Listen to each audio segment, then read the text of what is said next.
नाही भरपूर करोडोने शेकडोचा खर्च, असं सगळं एकदम लॅविश एन्व्हायरमेंट, सुंदर सुंदर अभिनेत्र्या, हे सगळं सोडून कुठे तुम्ही झाडा झुडपांमध्ये रमलात?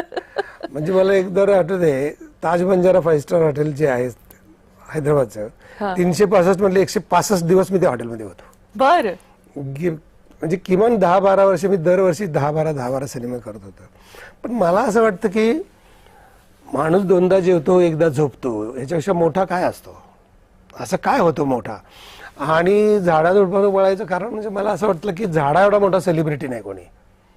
कुठलाही सेलिब्रिटी सावली देत नाही, कुठलाही सेलिब्रिटी ऑक्सिजन देत नाही, कुठलाही सेलिब्रिटी अन्न देत नाही.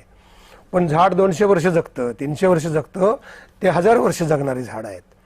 तर ती झाडं आयुष्यभर फक्त ऑक्सिजन देतात, कार्बन डायऑक्साईड घेतात. दरवर्षी आंबा असेल तर 5000 फळं येतात त्याला. म्हणजे 50 वर्ष झाली आंब्याची, 50 वर्ष गुणिले 5000 किती होतील?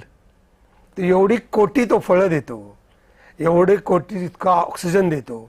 तसं 50 वर्ष जगलेला माणूस काय देतो? फार तर एक बंगला बांधतो, एक गाडी घेतो, आणि ती गाडी आधी कार्बन डायऑक्साईड सोडते, आणि ती गाडी 3 वर्षांना 4 वर्षांना अजून फेकून देतो. बंगला बांधतो, त्याच बंगल्यात राहतोच नाही, मग फार्म हाऊस बांधतो. म्हणजे फार काही करत नाही. मला असं वाटतं की आईनं जन्म दिल्यानंतर महत्वाचं कोण आहे तर ते झाड आहे. हे पटलं आणि असं वाटलं की हेच तर खरं आहे.